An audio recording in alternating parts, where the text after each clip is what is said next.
This is a true story. It happened to a friend of mine. Bobby was an army brat, so he kind of moved around a lot, all the time. New school, new town, new friends. But when he moved here, it was different. When Bobby did the first day at school thing, you know, looking lonely, not knowing who to talk to, a bunch of kids came over to help him. They were 10 years old, like Bobby, but they wore the baggy clothes like they thought it made them look real cool. But nobody else even gave Bobby a hello or anything. They say to Bobby that he has to pass some kind of initiation if he wants to be in whatever they think they are. Bobby says he'll do it. And they take him to the cemetery. They tell him 100 years ago some old guy went berserk and got rid of his whole family. And even though he was guilty, he had to have a trial. But the people in the town got themselves all worked up, broke him out of jail and strung him up right from that tree. And they pointed to the tree next to Bobby. And they buried him right here. And they pointed to the grave next to the tree. And what Bobby had to do for his initiation was come back into the cemetery at the stroke of midnight and take a long, scary-looking knife and jam it right into the dead man's grave. And Bobby says, sure, no problem. Well, it was one of those nights where the moon was low in the sky, and the clouds whooshed across the sky so all the shadows were fluttering and moving. But Bobby was desperate to have friends, so he went for it. He got to the grave.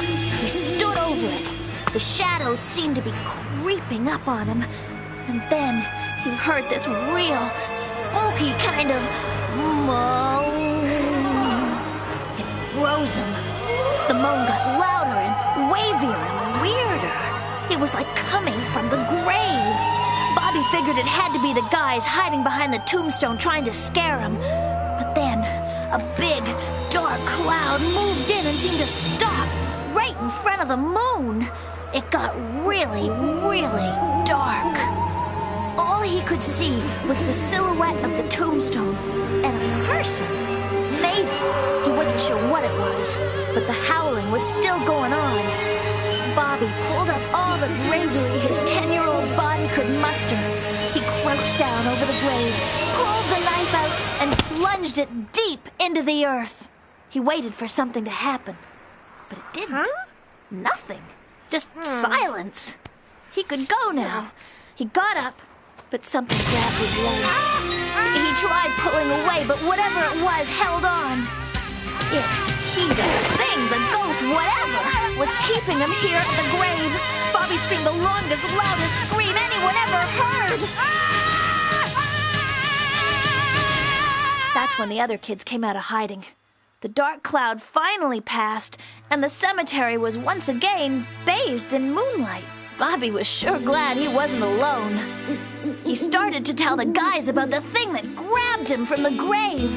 They looked down and saw that when Bobby had plunged the knife into the earth, he stuck it into his pant leg and pinned himself to the ground. That was a true story. It happened to a friend of mine, Bobby. And a week later, he was back at the cemetery.